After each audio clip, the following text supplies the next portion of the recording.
Hi friends.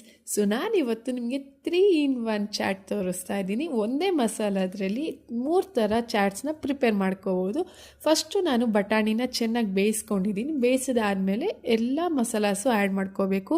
Garam masala, jeera powder, ಧನಿಯಾ powder ಮತ್ತು chilli powder, ಉಪ್ಪು, chat masala ಇಷ್ಟು ಹಾಕ್ಕೊಂಡು ಚೆನ್ನಾಗಿ 1-2 ನಿಮಿಷ ಬೇಯಿಸ್ಕೊಳ್ಳಿ. ಅದಾದಮೇಲೆ ಬೇಯಿಸಿರೋ ಆಲೂಗಡ್ಡೆನ ಒಂದು ಅರ್ಧ ಕಪ್ ಅಷ್ಟು ಹಾಕಿ ಈ ಥರ ಚೆನ್ನಾಗಿ ಸ್ಮ್ಯಾಶ್ ಮಾಡ್ಕೋಬೇಕು. ತುಂಬ ಸ್ಮ್ಯಾಶ್ ಮಾಡಬಾರ್ದು, ಮತ್ತು ಬಟಾಣಿ ಎಲ್ಲ ಸ್ಮ್ಯಾಶ್ ಆಗೋಗುತ್ತೆ. ಅರ್ಧಂಬರ್ಧ ಸ್ಮ್ಯಾಶ್ ಮಾಡಿ ಈ ಥರ ತಿಕ್ನೆಸ್ ಬರುತ್ತೆ. ನಿಮಗೆ ತುಂಬ ಗಟ್ಟಿ ಅನಿಸಿದ್ರೆ ಸ್ವಲ್ಪ ನೀರು ಹಾಕ್ಕೊಂಡು ನೀವು ಅಡ್ಜಸ್ಟ್ಮೆಂಟ್ನ ಮಾಡ್ಕೋಬೋದು.